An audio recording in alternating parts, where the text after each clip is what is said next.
देश के लोगों को ईवीएम पे भरोसा नहीं है। इलेक्ट्रॉनिक वोटिंग मशीन्स में यूनिवर्सली प्रॉब्लम्स हैं।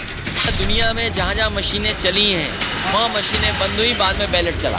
अब ईवीएम को दोस्तों, अरे जनता जनार्दन आपको स्वीकार करने के लिए तैयार नहीं है। उन्होंने अभी से ही ईवीएम पर, चुनाव आयोग पर सवाल उठाना शुरू कर दिया है। ये उनके ध्वजवाहक हैं जो कट्टर ईमानदारी की चाशनी से पार्टी को चमकाने में लगी रहती है, लेकिन उनकी कट्टर ईमानदारी के मुरब्बे की मिठास फीकी पड़ने लगी है और इसका दोष भी पीएम मोदी पर मरने की जुगत में है। जब जब चुनावी मैदान में विपक्ष को मुंह की खानी पड़ी है तो ईवीएम पर ठीकरा फोड़ा और बैलेट पेपर की बाजीगरी का बिगुल बजाने में जुट जाते हैं। चुनाव आयोग को ईवीएम पर कई बार अग्नि परीक्षा से गुजरना पड़ा और हर बार विपक्ष के आरोप टाए टाए फिस साबित हुए। अब देखिए ना, चंडीगढ़ मेयर चुनाव बैलेट पेपर से हुआ और कांग्रेस और आप गठबंधन की करारी हार हुई तो विपक्ष धांधली के आरोप लगा रहा है।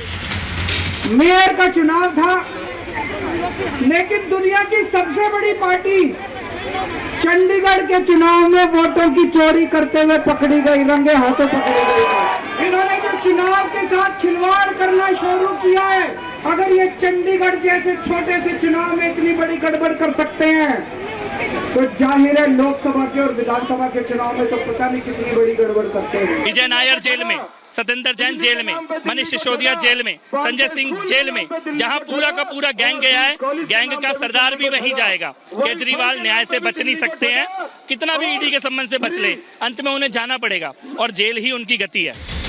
विपक्ष भले ही ईवीएम और बैलेट पेपर के बहाने बीजेपी पर हमला कर रहा है, लेकिन उन्हें एहसास हो गया है कि 2024 में मोदी को हराना मुश्किल ही नहीं, नामुमकिन है। यही वजह है कि कांग्रेस भी गाहे बगाहे इस बात को स्वीकार करने लगी है।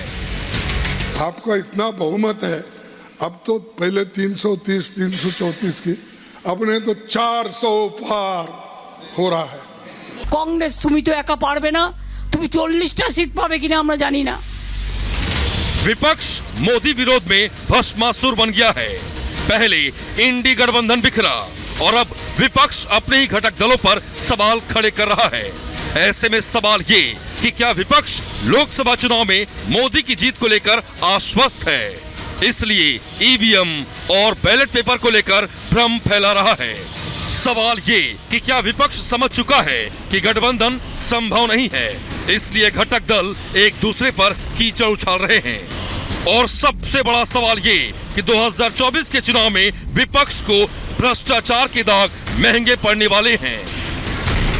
पूछता है भारत। जी हाँ, मेरे साथ हैं भारतीय जनता पार्टी के वरिष्ठ नेता, राष्ट्रीय प्रवक्ता शहजाद पूनावाला जी, मेरे साथ स्टूडियो में वरिष्ठ पत्रकार विजय त्रिवेदी जी। बहुत बहुत धन्यवाद विजय जी आने के लिए। आम आदमी पार्टी के प्रवक्ता हैं, विधायक है, वरिष्ठ नेता है कुलदीप कुमार मेरे साथ जुड़ रहे हैं। विनीत गोयनका जी मेरे साथ स्टूडियो में है। कमलाकर जी मेरे साथ कांग्रेस के नेता काशी से जुड़े हुए हैं। और सदाबहार the man in green Anurag Bhadauria, live from Delhi but not in the studio. Anurag ji Delhi में, स्टूडियो में नहीं है आप।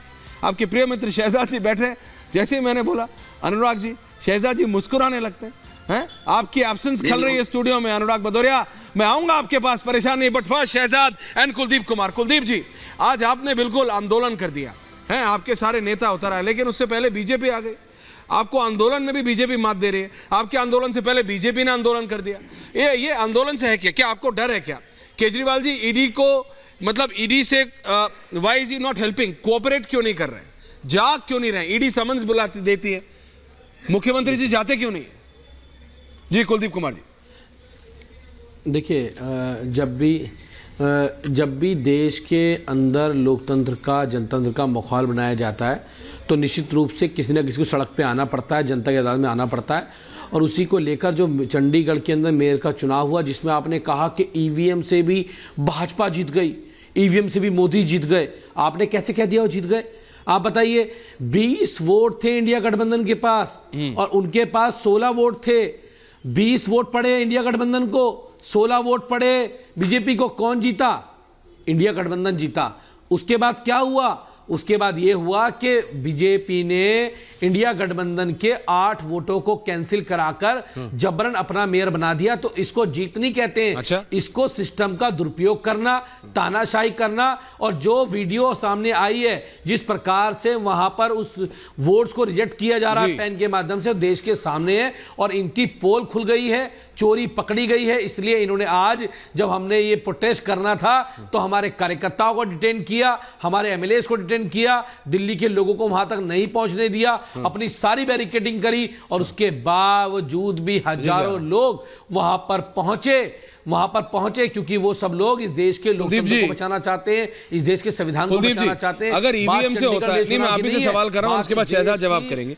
अगर ईवीएम से होता है तो ईवीएम हैक है, सबसे पहले था 14 के बाद भाई ये तो मोबाइल फोन से हो जाता है, फिर आया सैटेलाइट फोन से होता है, फिर आया सॉफ्टवेयर से होता है, फिर आया कि भैया मतलब इजरायली सॉफ्टवेयर डालने से होता है, फिर आया भैया कि मतलब अमेरिकी सॉफ्टवेयर है, जापानी सॉफ्टवेयर है, चीनी सॉफ्टवेयर है, वो सब हो गया, वो खत्म हुआ। अगर अब बैलेट से होता है तो आदमी गलत है, पेपर पे गलत साइन हो गया, तो फिर हो कैसे इलेक्शन, हो कैसे आप बताइए। कोई आपके पास कोई तकनीक है तो बता दीजिए, प्लीज बता दीजिए। ईवीएम से नहीं हो, बैलेट से नहीं हो तो कैसे होता था? बिल्कुल ऐसा नहीं ऐसा आप भी तो विधायक हैं, आप भी तो इलेक्शन लड़ते हैं, कैसे हो बताइए। ऐश्वर्य भाई, आप तो बहुत वरिष्ठ, आप तो बहुत वरिष्ठ पत्रकार हैं, आपको तो इस तरह की बात नहीं करनी चाहिए। आप इसका मतलब ये कि अगर बैलेट से होगा तो आप चोरी कर लोगे बैलेट के अंदर? अरे मेरे से भी वरिष्ठ बैठे हैं। आप अगर बैलेट से चुनाव होगा तो आप दादागिरी करके बैलेट नहीं पहले नहीं बोलिए मतलब मैं कह रहा हूं कि अगर बैलेट से चुनाव होगा तो उसमें सवाल ना खड़े करें। अगर कोई तानाशाही से अगर प्रेसिडेंटिंग ऑफिसर किसी का, ये इसमें सबको जानने का हक है भाई कि मेरे वोट को कैंसिल क्यों किया गया। 8 के 8 वोट क्या केवल इंडिया गठबंधन के लोगों ने गलत डाले? मतलब भाजपा वालों को वोट डालना सवाता था, उनको वोट डालना नहीं आता था जो इंडिया गठबंधन के थे। तो ये तो देश के सामने स्पष्ट है। और दूसरी बात और ईवीएम की कही, अगर देश की विपक्षी पार्टियों को ईवीएम पे डाउट है तो ऐसा मोदी जी का ईवीएम से क्या प्रेम है, उनका ऐसा क्या मोहब्बत ईवीएम के साथ है?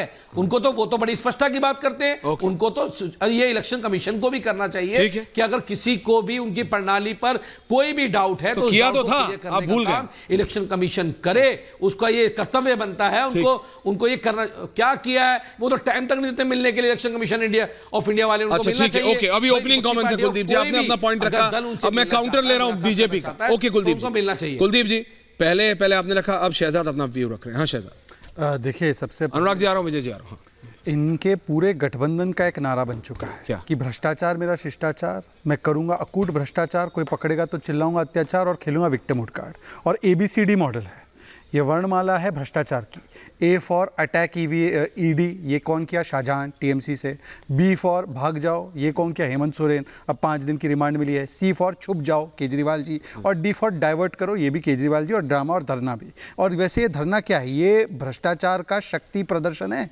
अब मैं इनसे पूछना चाहता हूँ, लालू जी के मामले में कोई इफ एंड बट की संभावना है? वो तो कन्विक्टेड है। पवन मुड़ी के मामले में कोई इफ एंड बट की संभावना है? JMM में तो पहले वो चंडीगढ़ की बात कर रहे हैं आप। मैं आ रहा हूँ, चंडीगढ़ पे भी आ रहा हूँ। 20-30 सेकंड आराम से please take your time boss, take your time. तो लालू प्रसाद यादव हो, JMM हो, ये तो सारे लोग अमित शाह जी और मोदी जी के आने से पहले कन्विक्ट होने वाली श्रेणी में है। अच्छा, विद्वेष की भावना बताइए, सुप्रीम कोर्ट ने 338 करोड़ का मनी ट्रेल भी बोला, मनीष सिसोदिया को बेल डिनाई किया। मनीष सिसोदिया के अलावा संजय सिंह हाईकोर्ट तक गए, उधर भी बेल डिनाई हुई। और विजय नायर 1 साल से जेल में, और आपकी नहीं ली दोस्त बनी हुई पार्टी। शराब का मामला है, ये शिक्षा का मामला नहीं है।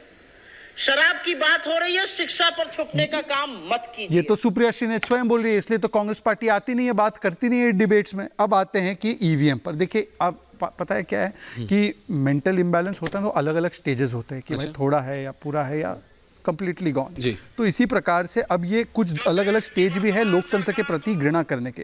कुछ लोग जो थोड़ा बहुत घृणा करते हैं वो बैलेट पेपर पर सवाल उठाते हैं। कुछ लोग थोड़ा ज़्यादा आ जाते हैं तो ईवीएम पर सवाल उठाते हैं, बोलते हैं मोदी जी को ईवीएम से प्रेम है। भाई पंजाब दिल्ली की सरकार को वापस कर दो, बोल दो कि ईवीएम से नहीं बैलेट पेपर से कराना है। और कुछ लोग जो अति हो जाते हैं जैसे कांग्रेसी, वो तो जनता पे ही सीधा टूट पड़ते हैं। उन्होंने तो कहा है ना जनता राक्षस है। अब ये कौन से स्टेज पे आप समझ लीजिए और कौन से स्टेज में जाने वाले हैं कुछ दिनों के बाद, वो भी आप समझ लीजिए। अब इन्होंने कहा कि देखिए वोट जो है वो गलत तरीका आता है क्या देने का। मान्यवर यहाँ पर विजय त्रिवेदी जी बैठे, मैं बहुत विजय जी ऑल्सो आज खुश इसलिए हूँ। विजय त्रिवेदी जी बताइए जरा, हरियाणा में चुनाव, एक बड़े से उद्योगपति का बनाम कोई और, और उसमें कांग्रेस ने 10 वोट से ज्यादा अपने वोट इनवैलिडेट कराए थे, उसमें सुरजेवाला भी शामिल था। इसीलिए मैं कहता हूं जो आपने किया है ना राहुल के साथ कि राहुल नहीं बन सकते, खड़गे जी को बना दो, फिर उसके बाद आपने कहा एक थी कांग्रेस। भाई कांग्रेस इतनी सयानी पार्टी है, सूद समेत बदला ले लिया, और वैसे ये मामला हाईकोर्ट में है। आपको क्या हाईकोर्ट पे भरोसा नहीं है? हाईकोर्ट के पास सारे वीडियोस भी है, सारी चीजें, उसका फैसला हो जाएगा। परंतु जिस बात का फैसला हो चुका है लालू जी की कन्विक्शन पर, एक वाक्य बोल दीजिए कि लालू करप्ट है, एक वाक्य। पिछले 6 महीने के डिबेट्स में तो मैंने ही देखा है शहजाद वो नहीं बोलते। रिलैक्स।